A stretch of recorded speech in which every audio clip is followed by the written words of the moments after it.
I'm going to talk about a couple things today. It's the Middle East, the Syrian Civil War. What's happening in the Syrian Civil War? And why did Donald Trump attack the Syrian government, who is backed by Vladimir Putin, the Russian leader? First off, since Donald Trump got elected, the mainstream media has been attacking him, calling him a Russian traitor and a puppet of Vladimir Putin. Last week proved that he is not a puppet of Vladimir Putin.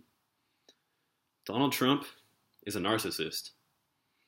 He has a high opinion of himself, and he has a big ego. If you watched any of his shows back in the day, you'd know that. And especially if you were a WWE fan. You got to see it in real time back at WrestleMania 23.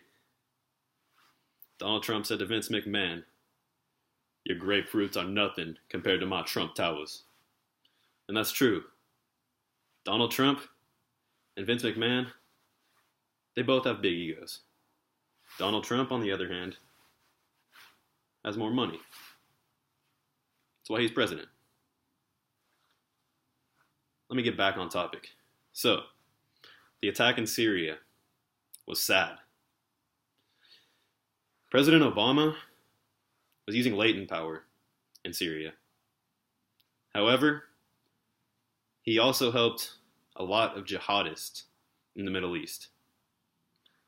He helps the Saudi Arabian government, who is Wahhabist. I like to compare Wahhabism to the KKK. The KKK likes to say that they're Christian, but they're very extreme. Wahhabists are Sunni Muslims, but they are very extreme. Back to Syria. So, about a month ago, Israel attacked Syria. Why did they do this?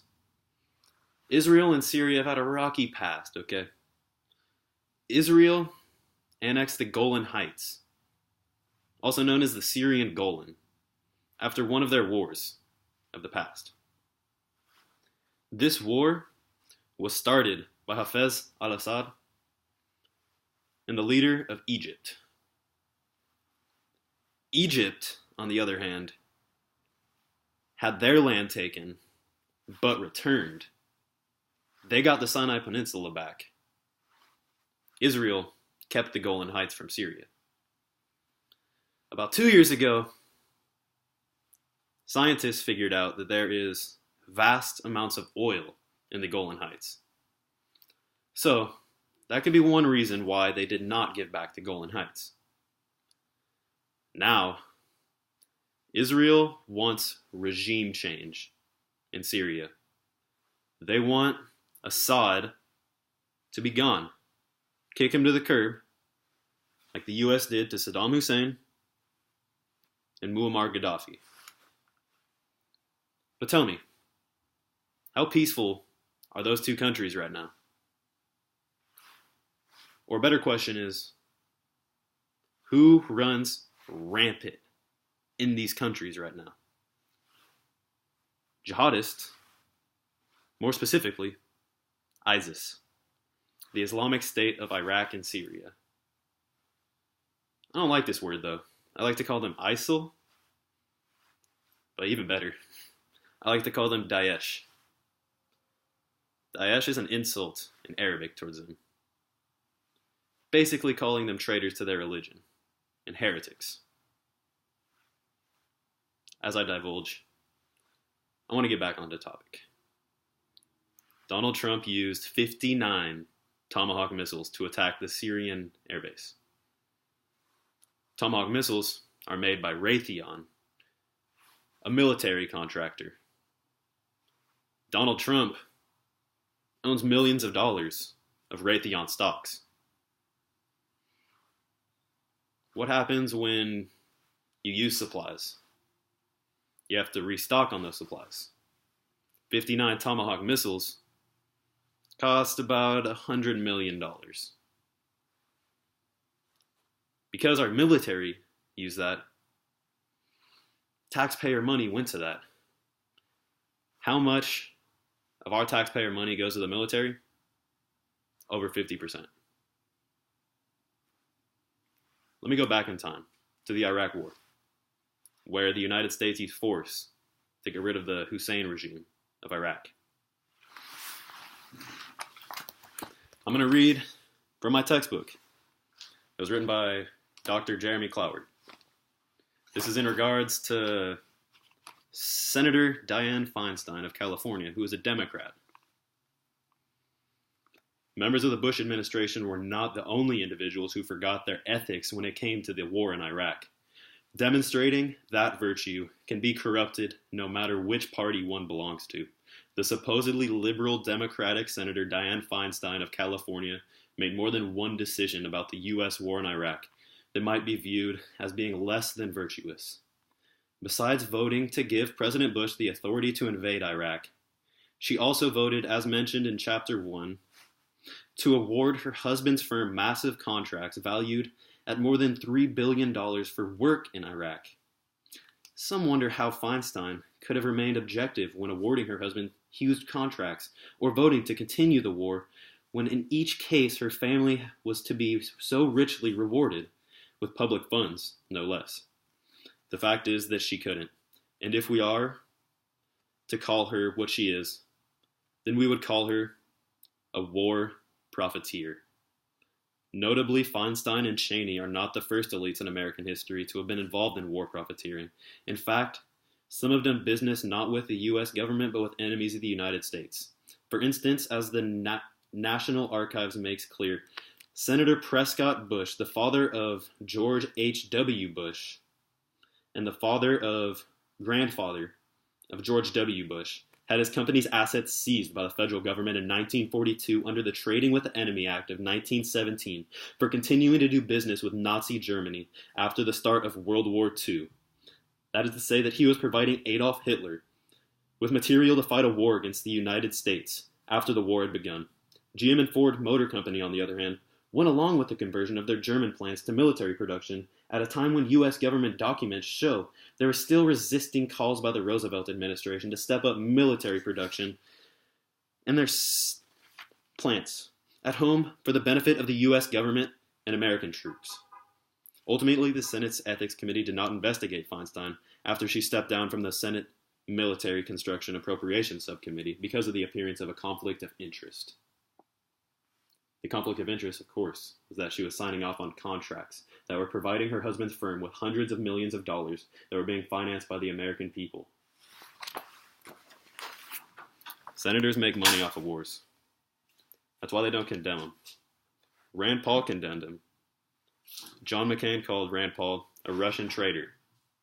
Rand Paul was called a Russian traitor for supporting the Stop Funding Terrorist Act that was proposed by Tulsi Gabbard of Hawaii. The other day, corporate Democrats called for a primary on Tulsi Gabbard. Why? Because she's not going along with the corporate agenda. She condemned the Syrian strikes because they're inhumane and illegal. She proposed the Stop Funding Terrorist Act because the United States was funding terrorists in the Middle East. Most notably, we are funding something Al-Sham. I forget the beginning of it. I'm not that good at Arabic. Why were we funding this group? Because Turkey was helping them. Turkey is in NATO. This group has a lot of people in it from former Soviet states, most notably Chechnya. When Vladimir Putin came to power, he had the Second Chechen War, where he crushed the Chechen resistance because he was a Russian nationalist, and he did not want any traitors within his Russian state. That is why the Russian people like him. He's strong.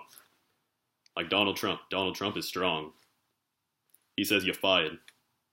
He told Steve Bannon he was fired. Because Steve Bannon is a racist nationalist.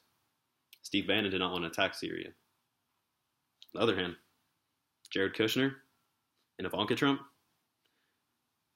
they told their dad, or father-in-law, that he needed to intervene in Syria. The dead children were just too much for their minds to process when they seen the images of Syria. But then I'll talk about how Donald Trump used the drone strike to kill an 8-year-old girl in Yemen, who, her father, was killed by Barack Obama by a drone strike. Sadly, the American president does not need congressional authorization to do military actions anymore. George W. Bush set the precedent.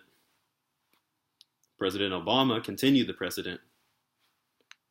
And Donald Trump can't wait to continue the precedent.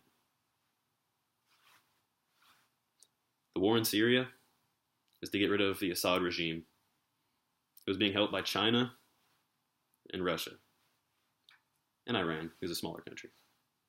All these countries are opposed to the United States' global hegemony.